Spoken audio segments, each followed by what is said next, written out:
फिर इसने उगला कि मैंने मारा है। फिर इसे गैरत याद आ गई, फिर ये तवान मांग रहा है मुझसे भी 2 लाख रुपए मुझे दे दो, मैं आपके भाई को दे, 2 दिन बाद आपका भाई आपके पास पहुँच। समझते हैं आप केस मजबूत है। अक्सर ऐसे केसेस में ऐसा होता है कि मुलज़म को रिलीफ मिल जाता है, अदालतें भी रिलीफ दे देती हैं, पुलिस भी रिलीफ दे देती है। तो इस केस में आप क्या समझते हैं, क्या एक मजबूत केस आप फाइल करेंगे?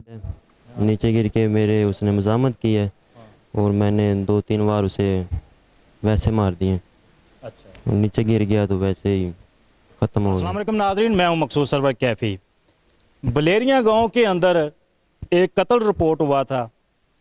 आदिल शेब नामी लड़के को अगवा किया गया था। अगवा के बाद वर्षा भी उसकी तलाश करते रहे हैं, पुलिस भी उसकी तलाश करती रही, लेकिन उसका कहीं कुछ पता ना चला।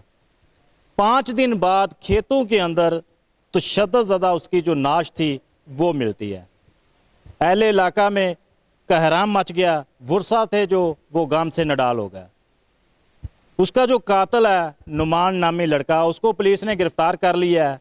SHO इलाहाबाद यासर साहब मेरे साथ मौजूद हैं। इनसे बात करते हैं कि किस तरह ये पकड़ा गया था, क्या वाकया ही इसने ही मर्डर किया है या कोई और वजह भी हो सकती है। जी शामिल। वालेकुम अस्सलाम, बिस्मिल्लाहिर्रहमानिर्रहीम। जी ये 16 मार्च का वक़ूआ। आदिल शुएब नामी लड़का जो है वो मिसिंग था और 17 तारीख को थाना इलाहाबाद में अगवा की बाबत मुकदमा दर्ज होता है। 5 दिन वर्षा और पुलिस मिसिंग आदिल की बाबत जो है वो तलाश करते रहे, जो कि 21 तारीख को आदिल शुएब की डेड बॉडी गांव के करीब फसल में से मिल गई। वो जाए वक़ूआ पे पुलिस ने शवाहिद जमा किए और ये जो दरमियान में 5 दिन का दौरानिया था, इसमें टेक्निकल एविडेंस कलेक्ट की गई। मकतूल के नंबर की CDR हासिल की गई और उसमें से जो सस्पेक्ट थे, मशकूक थे, उनके ऊपर वर्क किया गया, जिसमें सबसे मोस्ट जो प्राइम सस्पेक्ट था वो नौमान नामी लड़का निकला, जो कि मकतूल का बिल्कुल हमसायगी में रिहाइश पजीर था। जब उस पर वर्क किया गया और उसको अरेस्ट किया गया और उससे पूछगिछ की गई, तो वो जो अपने मोबाइल डाटे की बाबत तसल्ली बख्श जवाबात ना दे सका। मज़ीद शक गुज़रने पर उसकी प्रॉपर थारो इंटेरोगेशन की गई, जिससे उसने जुर्म का एतराफ़ किया और उसके बाद उसने मुकम्मल जो है वो स्टोरी बयान की कि किस तरह से उसने उसको कत्ल किया। अच्छा, मुलज़म ने ये बताइएगा, मुलज़म ने वजह क्या बताई है इस कत्ल की? मुलज़म के मुताबिक वजह कत्ल करने की ये बताता है कि मकतूल जो है वो एक शॉपकीपर था और उनके बिल्कुल हमसायगी में रहता था, और कातिल की जो बहन है, जो स्लो लर्नर है, मतलब फ़िज़िकली मुकम्मल तौर पे वो फिट नहीं है, उसकी बाबत उसने इल्ज़ाम लगाया है कि मकतूल जो है वो उसके साथ छेड़खानी करता था। एक दफ़ा मैंने उसको देखा और मैंने उसको मना किया, लेकिन उसके चंद रोज़ बाद फिर उसने देखा ऐसा किया तो मुझसे रहा नहीं गया और मैंने जो है वो गुस्से में आकर उसको कत्ल करने का मंसूबा बनाया और मैंने उसको कत्ल कर दिया। तो ये भी बताइएगा, मेडिकल के अंदर फायर आर्म्स का जो इशू है वो है कि उसमें फायर मारे गए हैं। मुलज़म है या जो आसपास की कहानी है, उससे पता चलता है कि ये छुरियों के वार करके उसको कत्ल किया गया है। ये भी थोड़ी सी इसमें वजाहत कर।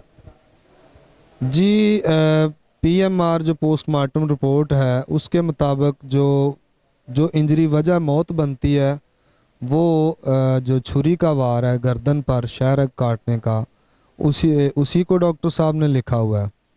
और लेकिन उसके अलावा जो बॉडी के ऊपर फायर आर्म के निशान भी पोस्टमार्टम में दिखाए गए हैं।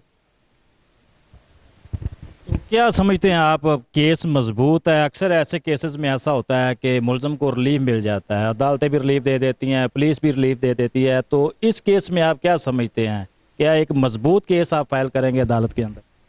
जी बिल्कुल, इसमें ये केस इंतहाई मज़बूत केस है। उसकी 2-3 वजूहात हैं। सबसे पहले जो मकतूल है उसका और कातल का आपसी जो टेलीफोनिकल राब्ता था, लास्ट कॉल्स थी, मैसेज चैट थी, वो चीज़ें। उसके अलावा कातल के कब्ज़े से मकतूल का टेलीफ़ोन का मिलना, फिर मकतूल का उस दिन जिस दिन वो डेड बॉडी जो है वो मिलती है, उस वक्त जो हैं मकतूल के भाई हैं उनके नंबर पे कातल के नंबर से कॉल करना और कॉल करके उनको डिसीव करने की कोशिश करना ताकि वो डेड बॉडी को शनाख्त शायद ना कर सकें। कि उनको ये कहना कि मैं आपके भाई को दे दूंगा, आप मुझे कुछ पैसे दें। और इसके अलावा जो है वो मतलब आला कत्ल की बरामदगी है। और ये सारी जो चेन है वो उसको मुकम्मल तौर पर जो है वो मुल्ज़म साबित कर रही है। और ये तमाम एविडेंसेस जो हैं वो उसके लिए उसको सज़ा दिलवाने के लिए काफ़ी शाते हैं। जी, एसएचओ साहब की आपने बात सुनी, उनका यही कहना है कि ये एक मजबूत केस है और जो कसर रह भी गई है वो हम निकाल के उसको अच्छे तरीके से पुटअप करेंगे ताकि जो मुलज़म है वो बच ना सके, क्योंकि उसने अगवा करने के बाद आदिल शेख का नाहक कत्ल किया था।